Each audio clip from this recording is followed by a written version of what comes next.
Today we're going to learn more about the Industrial Revolution and an important man by the name of Andrew Carnegie. Who was this man? He looks like an old man in this picture and a little bit like Santa Claus. He was called an industrialist, a philanthropist, that's a big word, a robber baron, and a captain of industry. His life story is a classic American story of going from rags to riches. As a young boy, he lived in Scotland.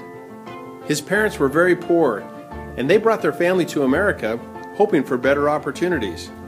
As a young boy, he worked in a button factory, and later, he taught himself how to use a telegraph.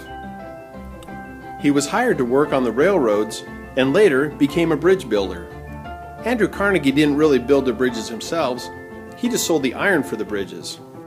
He convinced his customers that steel was a lot better than iron, and he made a fortune. When I say a fortune, I mean he was the second richest man in the world. But he was also known for not being very good to his workers. His workers worked very hard in dirty, unsafe, dangerous conditions. His workers often had to work 80+ hours a week with no overtime and only made $10 a week. His steel mills were a dangerous place to be, and it wasn't uncommon for people to get injured or even die. In his later life, Carnegie felt guilty about this. I think he did anyway. One of his most famous quotes is, "The man who dies rich dies disgraced," and he didn't want to die rich. And so Carnegie made a commitment to give away all of his wealth before he died. Carnegie believed in education, and he supported colleges throughout the world with his donations. He also loved music, and he built and owned the Carnegie Hall in New York City.